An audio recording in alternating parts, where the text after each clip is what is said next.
సమావేశమవుతారు. తిరుమలలో గరుడ సేవ అత్యంత వైభవంగా జరిగింది.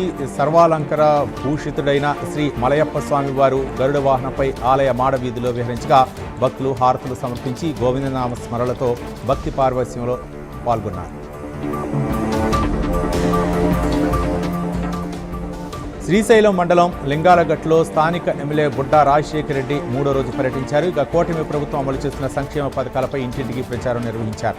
గ్రామంలో రహదారి నిర్మాణం, రోడ్డు విస్తరణ అంశాలపై స్థానికులతో చర్చించారు. గ్రామ సమస్యలను త్వరలోనే పరిష్కరిస్తామని ప్రజలకు హామీ ఇచ్చారు. రైతులకు అవసరమైన మేరకు యూరియా ఎరువులు వెంటనే అందించాలని ఎమ్మెల్యే సునీత లక్ష్మారెడ్డి ప్రభుత్వాన్ని డిమాండ్ చేశారు. వరి నాట్లు పూర్తయిన తర్వాత ఆరుతడి పంటలపై అవగాహన కార్యక్రమాలు నిర్వహించడం ఆలస్యమైందని విమర్శించారు.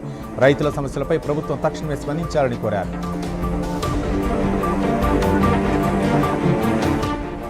గుంటూరు జిల్లా ఎర్రపాలెంలో బెదిరింపులకు పాల్పడి బాధితుల ఫోన్లు లాక్కొని దాడి చేసిన ముగ్గురిని పోలీసులు అరెస్ట్ చేశారు. కేసు నమోదు చేసి దర్యాప్తు అనంతరం నిందితుల్ని మంగళగిరి కోర్టులో హాజరుపరచగా న్యాయస్థానం వారికి 14 రోజుల రిమాండ్ విధించింది.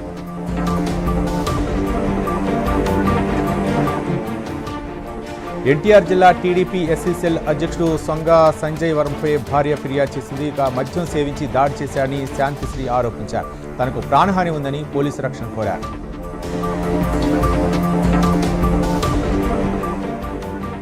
ముషీరాబాద్లో డిఎన్టీ రాష్ట్ర కమిటీ సమావేశం జరిగింది. 51 డిఎన్టీ కులాలకు ప్రత్యేక జాబితా రూపొందించి 6% రిజర్వేషన్ కల్పించాలని నాయకులు ప్రభుత్వాన్ని డిమాండ్ చేశారు. అలాగే డిఎన్టీ కమిషన్ ఏర్పాటు చేసి కుల ధృవీకరణ పత్రాలు వెంటనే జారీ చేయాలని కోరారు.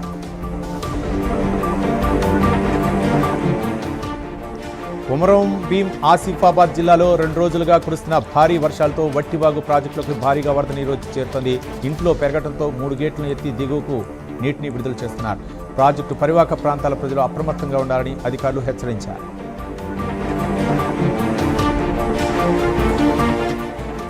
ప్రకాశం జిల్లా తెమ్మాయిపాలెం రహదారిపై ట్రాన్స్ఫార్మర్కు వేలాడుతున్న విద్యుత్తు తీగలు తగలడంతో 4 గొర్రెలు మృతి చెందాయి. దీంతో 90,000 రూపాయల నష్టం వాటిందని యజమాని శ్రీనివాసరావు తెలిపారు. ఇలాంటి ప్రమాదాలు పునరావృతం కాకుండా విద్యుత్ శాఖ అధికారులు తక్షణమే చర్యలు తీసుకోవాలని స్థానికులు కోరుతున్నారు.